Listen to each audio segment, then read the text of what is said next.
দাউদ সাহেব তার এক সন্তান এবং স্ত্রী নিয়ে সে তার 5 কাঠা জমির পরে দোতলা বাড়ি, দোতলায় উনি থাকতেন, একতলা ভাড়া, এভাবে ওনারা খুব সুখ ও শান্তিতে দিন যাপন করতেছিলেন। হঠাৎ একদিন ওনার এক বন্ধু আসলেন অনেক গিফট নিয়ে, খাবার দাবার, মিষ্টি, একেবারে বিনয়ের সাথে একেবারে মানে দাউদ সাহেব এবং তার স্ত্রীরা ধরলেন যে ভাই আপনারা তো বসে আছেন, কোনো আয় হচ্ছে না, আমার একটা পদ্ধতি পাইছি, আমার ব্যবসা প্রতিষ্ঠানে বাইরের থেকে কিছু মাল আনবো, আমরা যদি 2 ভাই একসাথে করি তাহলে উভয় লাভবান হব, আপনারে আমরা মাসে 30,000 টাকা লাভ দেব। কি করতে হবে? যে আমি সব কিছুই করবো, আপনাদের এই বাড়িটা শুধু এটা ব্যাংকে মর্টগেজ দেখাইতে হবে, আর এই দৌড়ঝাঁপ ক্ষয় খরচ সব আমি করব, আমদানির করব সব আমি, মানে এইভাবে একটা সুন্দর বক্তব্য দিয়ে এবং মাসে আপনাকে আমরা 30,000 টাকা দেবো। তখন বা দাউদ সাহেব তার স্ত্রী দেখলো যে মাসে 30,000 টাকা তো বিশাল ব্যাপার, অনেক আমরা শান্তিতে থাকতে পারবো।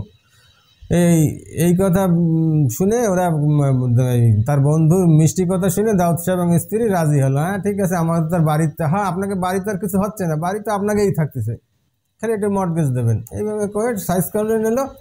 এরপরে প্রত্যেক মাসে দাউদ সাহেবের স্ত্রীর হাতে 30,000 টাকা ওই বন্ধু দিয়ে গেল।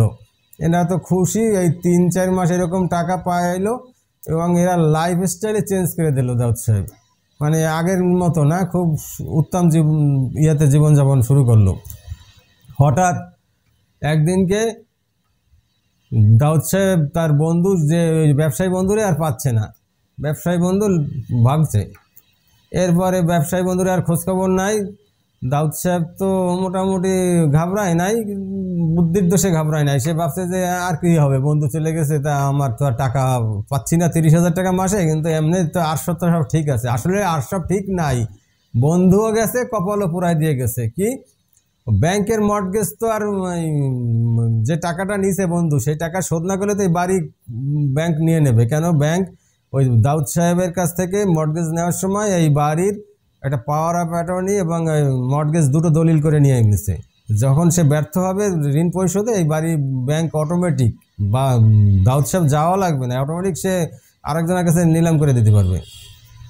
এত সব দাউদ সাহেব বুঝতে না বলে দাউদ সাহেব মোটামুটি তেমন ফিল করে নাই যে আমার যে একটা বড় বিপদ আসতেছে। হঠাৎ ব্যাংক থেকে নোটিশ আসলো যে এই জমি নিলাম হয়ে যাচ্ছে। তো দাউদ সাহেব ওই টাকা শোধ করতে পারে নাই, ব্যাংক পরবর্তীতে এই বাড়ি নিলাম করে দিছে। দিলে দাউদ সাহেবরে একেবারে উচ্ছেদ করে দিছে। দাউদ সাহেব তার প্রয়োজনীয় ফার্নিচার, আসবাবপত্র এই নিয়ে নামছে। তো মানুষ আসলে আমাদের দেশে ভালো না, আমরা মনে করি যে সবাই আমরা কি ভালো জাতি।